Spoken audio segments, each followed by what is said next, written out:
LPP Sinode, berjumpa dengan saya Janu Anggriaga dari LPP Sinode. Saya akan membacakan bahan persekutuan doa 3 yang diambil dari buku Bahan Advent Natal tahun 2024 yang diberi judul Mengingat, Bertobat, dan Berbuat. Bacaannya diambil dari Lukas 3 ayat 8 sampai 14. Lukas 3 ayat 8 sampai 14. Minggu Advent ketiga sering disebut Minggu Gaudet atau Minggu Sukacita. Gaudet berasal dari kata Latin yang berarti bersorak-sorai dan bersukacita. Pertanyaan besarnya adalah bagaimana menyambut kedatangan Sang Mesias dengan penuh sukacita yang semakin dekat ini? Syukur kepada Allah, lewat teks ini kita memiliki petunjuk yang kuat dari Yohanes Pembaptis. LAI mencatat Yohanes disebut sebagai Nabi Perjanjian Lama yang terakhir sebab ia mengingatkan umat akan penghakiman Allah. Menjelang kedatangan orang pilihan Allah atau Mesias, ia mengajak seluruh umat bertobat menjelang kedatangan Sang Mesias. Namun yang menarik, Yohanes tidak hanya mengingat akan pertobatan, tetapi ia juga memberi perbuatan-perbuatan praktisnya. Jadi Yohanes memberi sebuah seruan yang komplit, mengajak umat mengingat akan kedatangan Mesias yang sudah dekat dan mengajak bertobat dengan berbuat hal-hal yang praktis dalam keseharian.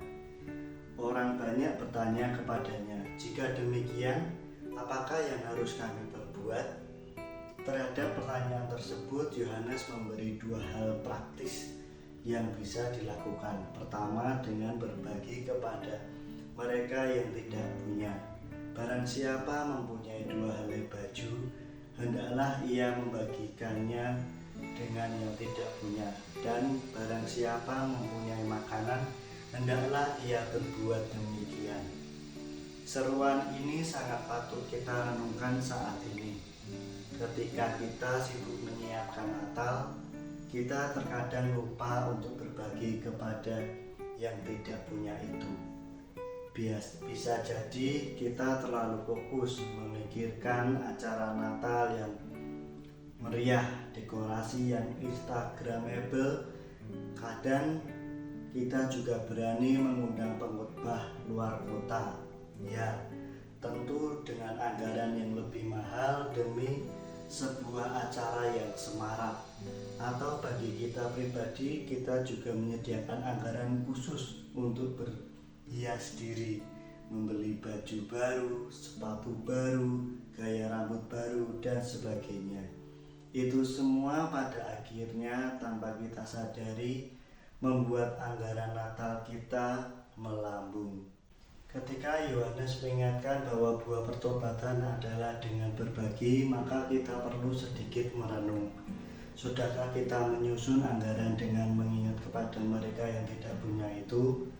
Sudahkah kita juga menyisihkan sebagian dalam budgeting Natal kita pribadi? Kedua, Yohanes mengingatkan untuk tidak mengambil hak-hak orang lain.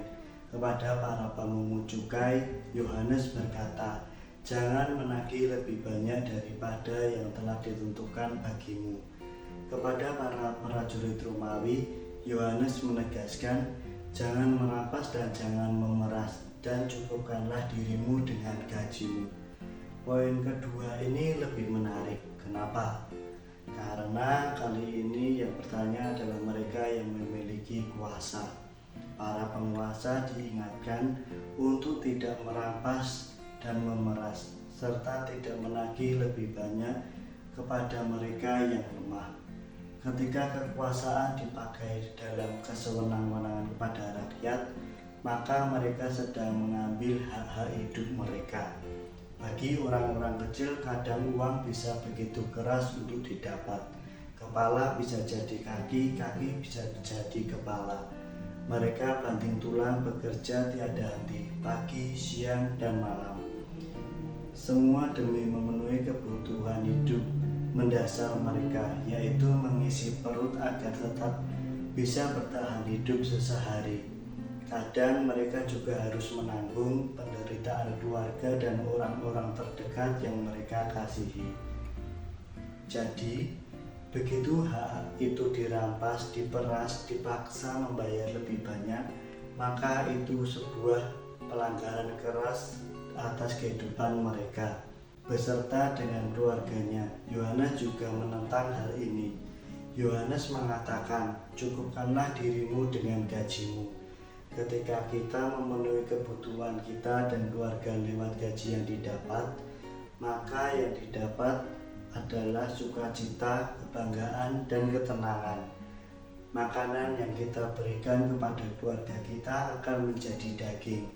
Rezeki yang kita berikan bukan didapat dari cara-cara curang, tidak jujur, dan berdiri di atas penderitaan orang lain. Pertanyaannya adalah, lalu bagaimana dengan kita? Maukah kita menyambut Natal dengan sukacita?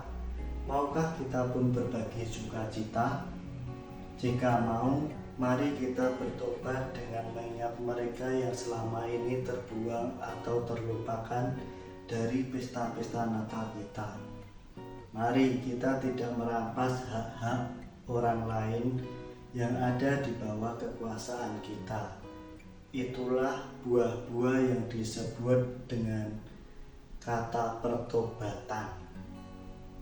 Demikian para sahabat LPP Sinode, pembacaan telah usai. Terima kasih telah mendengarkan. Sampai bertemu di renungan selanjutnya. Tuhan Yesus memberkati.